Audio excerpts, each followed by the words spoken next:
அந்த ஹிந்து சட்டம் என்ன சொல்லுது அப்படின்னா, ஒரு ஹிந்துவும் தான் திருமணம் செஞ்சுக்கணும்னு ஹிந்து திருமண சட்டம் சொல்லுது. அப்படி இருக்கும்போது மாதம்பட்டி ஒரு ஹிந்து, ஜாகிஸ்லா ஒரு கிறிஸ்டின் அப்படிங்கும்போது இந்த திருமணம் இது கோயிலில் வேற நடந்திருக்கு, இந்து முறைப்படி நடந்திருக்கு. இந்த திருமணமே சட்டப்படி செல்லாது. நான் சொல்றது சட்டப்படி செல்லாது. எந்த பெண்ணும் ஒரு குழந்தைக்கு தவறான தகப்பனை அடையாளம் காட்ட மாட்டாங்க. அது எப்போவுமே எந்த பொண்ணுமே செய்ய மாட்டாங்க. அந்த விதத்தில் ஜாய்கிஸ்லா இந்த குழந்தைக்கு மாதம்பட்டி தான் தகப்பங்கிறத தெளிவாக சொல்லிக்கிட்டே வராங்க, ஆரம்பத்துலேருந்து சொல்லிகிட்டே வராங்க. ஆனால் மாதம்பட்டி என்ன சொல்கிறாருன்னா, டிஎன்ஏ டெஸ்ட்டுக்கு ஒத்துழைக்கிறேன் அப்படின்னு தான் சொல்கிறாரு. அவர் குழந்தை இல்லைன்னு அவர் நினைக்கிறாரா? நினைக்கிறார். அதுதான் அவர் வெளிப்படையாக அவர் சொல்லாட்டும். இது வெளிப்படையாக ஜாய்கிஸ்லா மேலே ஒரு தவறான விஷயங்களை சொல்லாட்டாலும் இதுதான் அதனுடைய பொருள். ஆனால் ஜாய்கிஸ்லா சவால் விடுறாங்க இல்லையா, டிஎன்ஏ டெஸ்ட்டுக்கு வாங்க அப்படின்னு.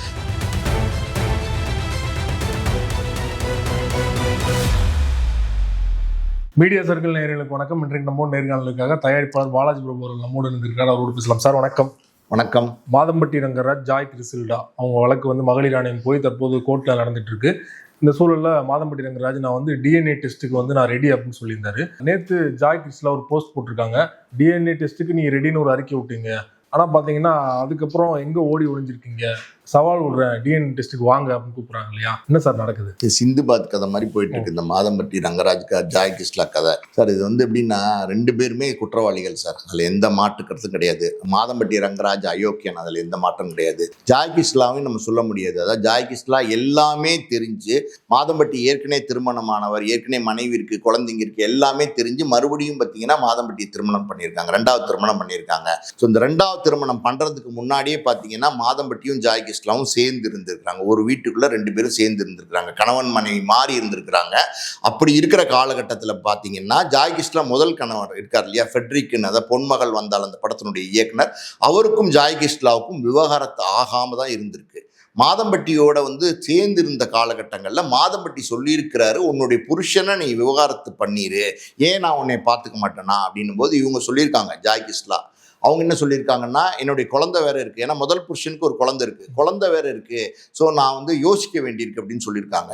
அப்போ மாதம்பட்டி என்ன சொல்லியிருக்காரு, ஏன் நான் பார்த்துக்க மாட்டேனா, நான் எல்லாத்துக்கும் இருக்கேன், நீ முதல் புருஷனை விவகாரத்து பண்ணு அப்படின்னு சொன்னதுனால அதை கேட்டு தான் இந்த அம்மா முதல் புருஷனே விவகாரத்து பண்ணியிருக்காங்க. முதல் புருஷனுக்கும் இவங்களுக்கும் கருத்து வேறுபாடுகள், மனக்கசப்புகள் எது வேணா இருந்திருக்கலாம், இவங்க பிரிஞ்சு இருந்திருக்கலாம், எல்லாம் ஓகே. ஆனால் முதல் புருஷனுடைய திருமண பந்தம் இருக்கு பார்த்தீங்களா, அதை ரத்து செய்யறதுக்கு முன்னாடி இந்த அம்மா மாதம்பட்டி ரங்கராஜோட சேர்ந்து வாழ்ந்திருக்கிறாங்க.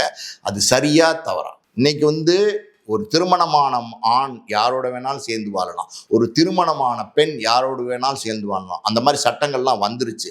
இருந்தாலும் நான் கேட்குற இந்த கேள்வி முதல் புருஷன் இருக்கும்போது, அந்த திருமண பந்தம் ரத்தாகாத போது நீங்க வேற ஒரு ஆண்மகனோட சேர்ந்து இருந்திருக்கிறீங்க. இதை எப்படி நான் சொல்றேன் அப்படின்னா, மாதம்பட்டி ரங்கராஜ் என்ன சொல்றாரு அவருடைய ஸ்டேட்மெண்ட்ல அப்படின்னா, ட்விட் ஒன்று பண்ணியிருந்தார். அந்த ட்விட்ல என்ன சொல்றாரு அப்படின்னா, இது மாதிரி என்னை ரெண்டாவது திருமணம் பண்ணி வச்சாங்க, நான் பண்ணது உண்மைதான், ஆனா மனசு விரும்பி நான் என்னுடைய முழு சம்மதத்தோட ஒப்புதலோட அந்த திருமணம் நடக்கல, மிரட்டி தான் என்ன பண்ண வச்சாங்க. எப்படி மிரட்டினாங்க? என்னுடைய அந்தரங்க புகைப்படங்கள், அந்தரங்க வீடியோக்களை வெளியிட்டுருவேன்னு சொல்லி மிரட்டி என்னை அடிபணிய வச்சு அந்த ரெண்டாவது திருமணத்தை பண்ண வச்சாங்க அப்படின்னு அவர் ஒரு ட்விட் போட்டிருக்காரு. அவருடைய ஸ்டேட்மெண்ட் படி பார்த்தா, ஒரு கணவன் மனைவி ஆனதுக்கு அப்புறம் அவங்களுடைய அந்தரங்க விஷயங்களை யாருமே வெளியிட மாட்டாங்க. ஸோ இந்த திருமணமே மிரட்டி தான் பண்ணியிருக்காங்க, அந்தரங்க வீடியோக்களை வெளியிடுவேன்னு சொல்லியிருந்தா, அப்போ அதுக்கு முன்னாடியே நீங்க அந்தரமா வாழ்ந்திருக்கிறீங்க, நான் சொன்ன மாதிரி, அதான உண்மை. ஸோ அப்படி கணவன் மனைவி மாறி வாழ்ந்ததுனால தான் அந்த வீடியோ எடுத்து வச்சு, போட்டோ எடுத்து வச்சு மிரட்டுறாங்கிற ஸ்டேட்மெண்ட்டே நீங்க கொடுத்துருக்கீங்க. ஆனால் மிரட்டி கல்யாணம் பண்ண மாதிரியா இருக்குது. அந்த போட்டோஸ்லாம் பார்த்து அடுத்தடுத்து வீடியோ வெளியிடுறாங்க, எல்லாத்துலயும் சிரிச்ச முகமா தான் இருக்காரு, குட்டி புஜ்ஜு குட்டி எல்லாம் கொஞ்சிறாரு, மிரட்டி கல்யாணம் பண்ணா. கரெக்ட், நீங்க சொல்றதெல்லாம் கரெக்ட். அதுக்கு நான் அடுத்து வரேன். நான் என்ன சொல்றேன்னா, இந்த என்ன நடந்திருக்கு, இவங்க ரெண்டு பேரும் எப்படிப்பட்டவங்க அப்படிங்கிறத முதல்ல தெளிவுபடுத்துறதுக்காண்டி சொல்றேன். ஸோ அதனால மிரட்டி திருமணம் செஞ்சதா ஒரு ஸ்டேட்மெண்ட் கொடுத்துருக்காரு. இப்படி மிரட்டி திருமணம் செஞ்சாங்க அப்படின்னா அதுக்கு முன்னாடியே அவங்க ரெண்டு பேரும் ஒன்னா இருந்திருக்கிறாங்கன்னு தான் அர்த்தம். இதுல புரியுது, பொருள் புரியுது இல்ல. இந்த பக்கம் பாத்தீங்கன்னா ஜாய்கிஸ்லா பத்தி பேசிட்டோம். மாதம்பட்டியை பத்தி பேசணும் அப்படின்னா, மாதம்பட்டி ஏற்கனவே திருமணமானவர், மாதம்பட்டிக்கு ஏற்கனவே மனைவி குழந்தைங்க இருக்காங்க. அப்படி இருக்கும்போது அவரும் திருமணமானவர், வேறொரு பெண்ணோட அவரும் இல்லீகல் ரிலேஷன்ஷிப்ல இருந்திருக்கிறார். ஒரு திருமணமான ஆண் இல்லீகல் ரிலேஷன்ஷிப்ல இருந்திருக்கிறார். ஓகேவா? இப்ப இங்க நம்ம ரொம்ப முக்கியமான பார்க்க வேண்டிய விஷயம் என்னன்னா, இந்த திருமணம் இது மிரட்டி பண்ணப்பட்ட திருமணமா இல்ல விருப்பத்தோடு பண்ணப்பட்ட திருமணமா அப்படிங்கிறதை விட இந்த திருமணமே முதல்ல செல்லாது.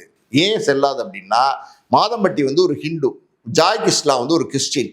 ஸோ அவங்க வந்து இந்த திருமணம் வந்து ஒரு கோயில்ல 2 பேரும் பண்ணியிருக்கிறாங்க. ஒரு கோயில்ல நடந்த திருமணம், அதாவது மாதம்பட்டி ஜாய் கிருஷ்ணா கோயில்ல தான் நடந்ததா சொல்றாங்க இந்த திருமணம்.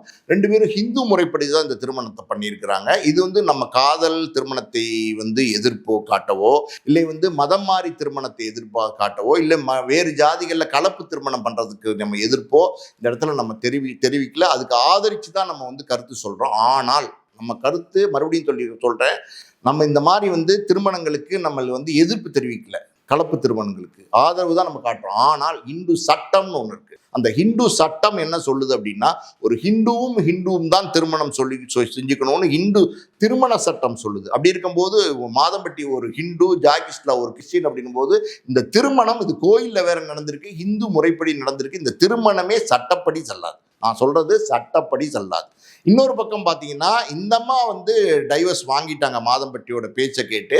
அவர் வந்து இன்னும் வந்து திருமணமாகி டைவர்ஸ் ஆகாதவர். முதல் திருமணம் வந்து உயிர்ப்போட இருக்கு. அப்படி உயிர்ப்போட முதல் திருமணம் இருக்கும்போது இந்த அம்மாவை வந்து 2வது தடவையா திருமணம் செஞ்சா மறுபடியும் சட்டப்படி அந்த திருமணம் செல்லாது. ஸோ முதல்ல வந்து இந்து சட்டப்படி செல்லாது.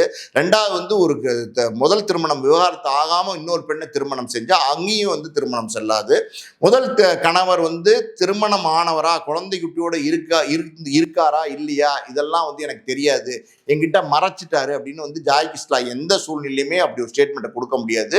ஏன்னா இவர் ஒரு பிரபலமான ஆளா இருக்காரு. கூகுளில் போய் நீங்க பார்த்தீங்கன்னா இவருடைய லைஃப் ஹிஸ்டரியே வந்துடும். பிறந்தது, ஊரு, பேரு, அப்பா அம்மா, பொண்டாட்டி, பிள்ளைங்க எல்லாமே ஹோல் டீட்டெயில்ஸ் வந்துடும். அப்படி இருக்கும்போது ஜாய் கிஸ்லா வந்து அப்படி ஒரு ஸ்டேட்மெண்ட்டை கொடுக்க முடியாது. இன்னொரு படி மேலே சொல்லணும் அப்படின்னா, ஜாய் கிஸ்லா இதெல்லாம் தெரிஞ்சிக்காத அளவுக்கு ஒரு அப்பாவி பெண் கிடையாது. ஜாய் கிஸ்லா இதுக்கு முன்னாடியே திருமணமானவங்க, ஏற்கனவே திருமண பந்தத்தில் இருந்தவங்க, ஏற்கனவே அந்த திருமணத்தில் ஒரு குழந்தை அவங்களுக்கு இருக்கு. அந்த திருமணத்தையும் அவங்க ரத்து செஞ்சிருக்காங்க. ஸோ ஒரு திருமண பந்தத்துக்குள்ள இருக்கிற எல்லா விஷயமே ஜாய் கிஸ்லாக்கு அத்துபடி. ஜாய் கிஸ்லா சொல்றது என்னன்னா, எனக்கும் தெரியும் அவங்களுக்குள்ள விவகாரத்து நடக்கலன்னு, ஆனால் செப்பரேஷன்ல இருந்தாங்க. ஸோ அதனாலதான் வந்து எனக்கு அதெல்லாம் வந்து சார் என்ன விவகாரத்து நடக்கலைன்னு ஜாய் கிஸ்லா வந்து எங்கேயுமே சொல்லலை. அவங்க என்ன சொன்னாங்கன்னா ஜுடிஷியல் செப்பரேஷன் நம்ம இதுக்கு முன்னாடியே பேசியிருக்கோம், மறுபடியும் ஒரு வாட்டி சொல்லுவோம். அதாவது வந்து கணவன் மனைவிக்குள்ள சின்ன மனமுறிவு இருந்துச்சுன்னா 2 பேரும் பிரிஞ்சு வாழ்றதுக்கு கோர்ட் அனுமதி கொடுக்கும்.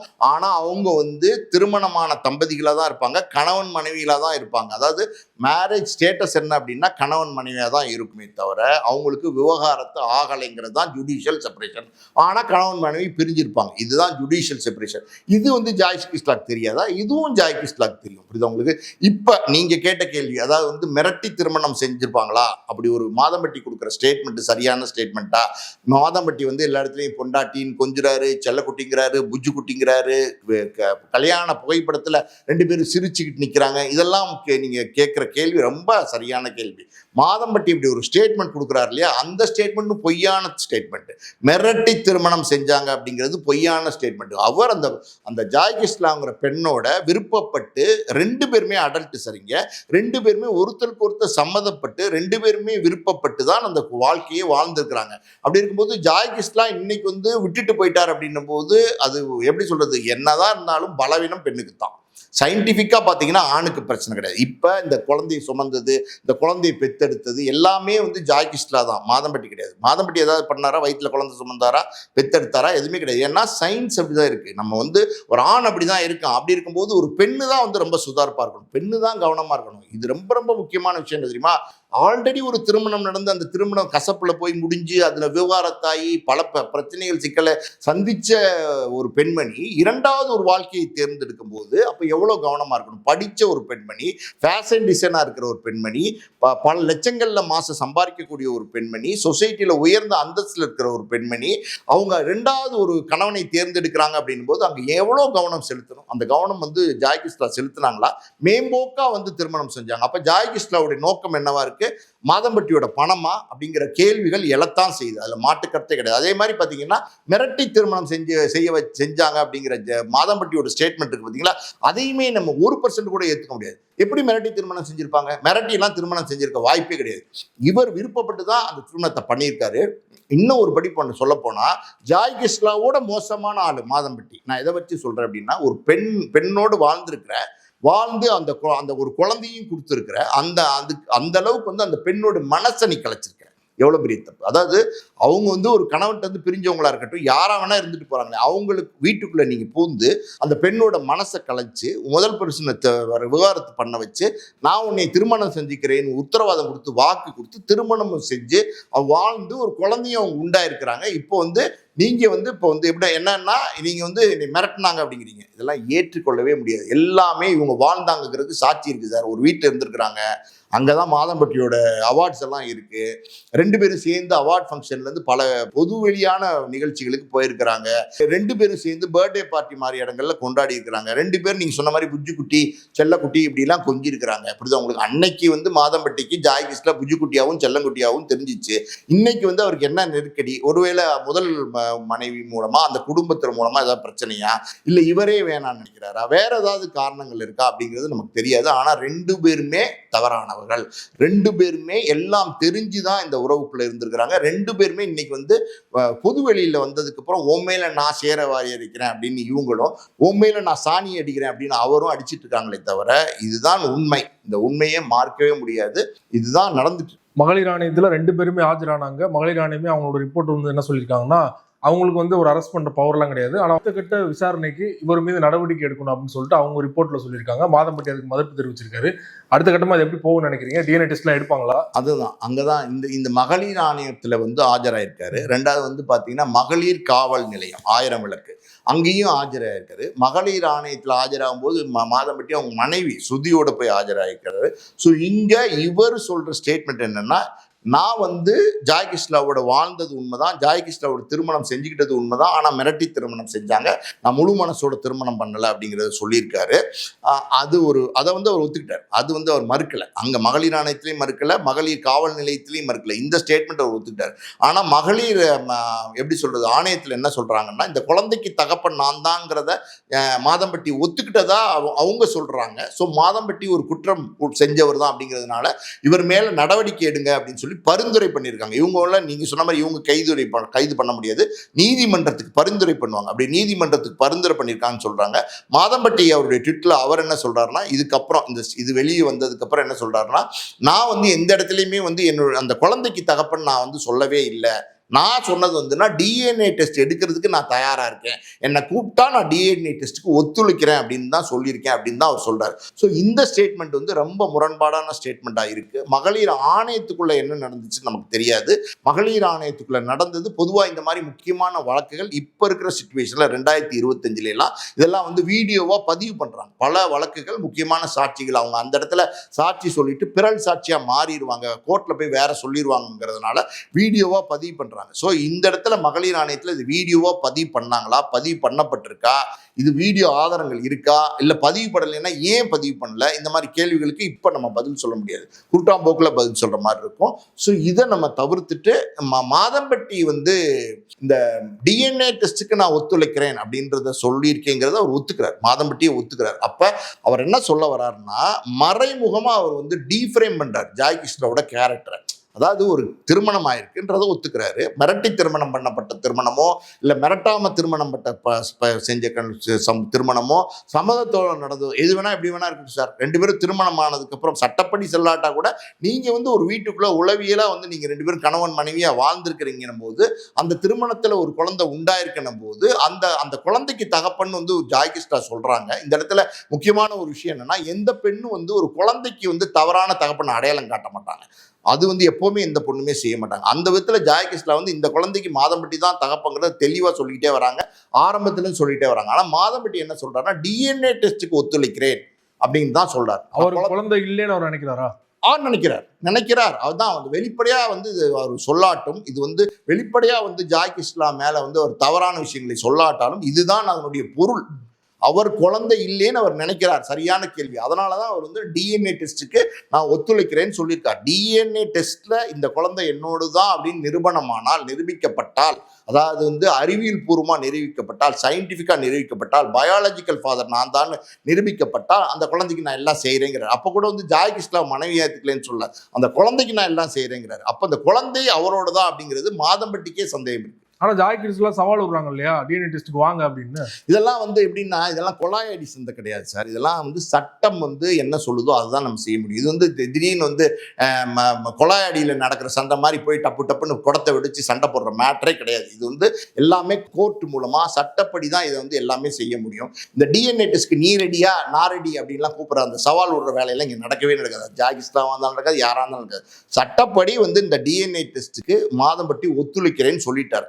ஆனா அந்த மாதம்பட்டியை டிஎன்ஏ டெஸ்ட்டுக்கு யார் கூப்பிடணும் அப்படின்னா, வந்து சட்டப்படி வந்து நீதிமன்றம் வந்து உத்தரவிடணும். மாதம்பட்டி வந்து டிஎன்ஏ டெஸ்ட்டுக்கு ஒத்துழைப்பு கொடுக்கணும், கூப்பிடுங்க அப்படின்னு சொல்லி நீதிமன்ற உத்தரவு வேணும். அந்த நீதிமன்ற உத்தரவை ஜாய் கிருஷ்ணா நீதிமன்றத்தில் வழக்கு தொடுத்து மாதம்பட்டியை டிஎன்ஏ டெஸ்ட் கூப்பிடுங்க, என்னோட குழந்தைக்கு அவர் தான் தகப்பன் அப்படிங்கிறது நீதிமன்றத்தில் அவங்க சொல்லி அந்த வழக்கை அவங்க நடத்தி அதுல நீதிபதி உத்தரவிட்டு தான் வந்து மாதம்பட்டியை கூப்பிட்டு போய் டிஎன்ஏ டெஸ்ட் எடுக்க முடியும். சும்மா வந்து கூப்பிட்டு என்ன ஹோட்டல் சாப்பிட போறதா, டிபன் வாங்க 2 பேரும் சேர்ந்து ஒரு மசால் தோசையும் ஆளுக்கு ஒரு காப்பி வந்து 1/2 சாப்பிட்டு வரலான்னு போற மேட்டரா அது? அப்படிலாம் கிடையாது. சட்டப்படி செய்யணும். ஜாய் கிருஷ்ணா சும்மா எல்லா ஊடகங்களையும் பேட்டி கொடுத்துட்டே இருக்காங்க சார். அது வந்து அப்படி பண்ணார் இப்படி பண்ணார் எல்லாம் ஓகே. இந்த நீலிக்கண்ணீர் வடிக்கிற வேலையெல்லாம் விட்டுருங்க. சட்டப்படி இனிமேல் போராட்டம் பண்ணுங்க. நீங்க ஏன் வந்து சோசியல் மீடியால தினம் நைட் ஆனால் பொழுது போகாம ஒரு வீடியோ கொடுத்துட்டு இருக்கீங்க? சவால் விடுறதும், ஒரு நாள் பார்த்தீங்கன்னா ஒரு ஊடகவியலாளரை கூப்பிட்டு பேசுறதும், இன்னொருத்தவங்களை கூப்பிட்டு பேசுறதும், பொது வழியில வந்து கமிஷனர் ஆஃபீஸ் பேசுறதும், கோர்ட்ல பேசுறதும், இதெல்லாம் வேண்டாமா? நீங்க தானே நீங்க வந்து உங்க அந்த குழந்தைக்கு நீங்க தானே அவர் தானே தகப்பன்னு சொல்றீங்க. இல்ல அதையுமே அவங்க என்ன சொல்றாங்கன்னா, அந்த பதிவுல வந்து பல யூடியூப் சேனல்ல என்னை பத்தி அவதூறா எழுதுறாங்க, நான் தானே அதுக்கு பேசணும் அப்படின்னு சொல்றாங்க. அதெல்லாம் இல்ல வைக்கிறாரு மாதம்பட்டி. அதெல்லாம் இப்ப மாதம்பட்டியும் தான் அவதூறா எழுதுறாங்க. மாதம்பட்டி ஏதாவது இது வரைக்கும் பேசிட்டு இருந்தாரா? மாதம்பட்டி வந்து சைலண்டா அவரோட பதில சொல்றாரு. அவர் என்ன சொல்றாருன்னா, நான் கல்யாணம் பண்ணிக்கிட்டேன்னு ஒத்துக்கிட்டாரு. இப்ப இந்த குழந்தைக்கு தகப்பன் நானா அப்படிங்கிற கேள்வியை எழுப்பிட்டாரு. புரியுது உங்களுக்கு? அந்த தகப்பன் அவர் தான் அப்படின்னு நீங்க சொல்றீங்க ஜாய் கிருஷ்ணா. நீங்க வந்து போய் நிரூபிங்க, சட்டப்படி நீங்க நிரூபிங்க. அதுக்கு அவர் ஒத்துழைப்பு கொடுப்பாரு. ஒத்துழைப்பு கொடுப்பாரு இல்ல, கொடுத்துதான் ஆகணும். நீதிமன்ற உத்தரவு போட்டு மாதம்பட்டி வந்து டிஎன்ஏ டெஸ்ட்டுக்கு ஒத்துழைக்கணும்னு சொன்னதுக்கு அப்புறம் மாதம்பட்டி அதை மறுக்கவே முடியாது. மாதம்பட்டி நினைச்சாலும் மறக்க முடியாது, யார் எந்த பட்டி நினைச்சாலும் மறக்க முடியாது. புரியுது உங்களுக்கு? அதனால வந்து ஒத்துழைப்பு கொடுத்தாகணும்.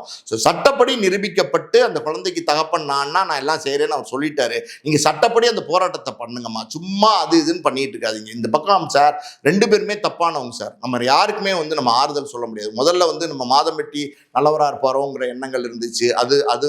அது மாதிரியான வாதங்களை பண்ணோம். அதுக்கப்புறம் ஜாய் கிருஷ்ணா தப்பானவங்க இல்ல, நல்லவங்களா இருப்பாங்களோ இல்ல தப்பானவங்க இருப்பாங்களோ, இதெல்லாமே குழப்பங்கள் சார்.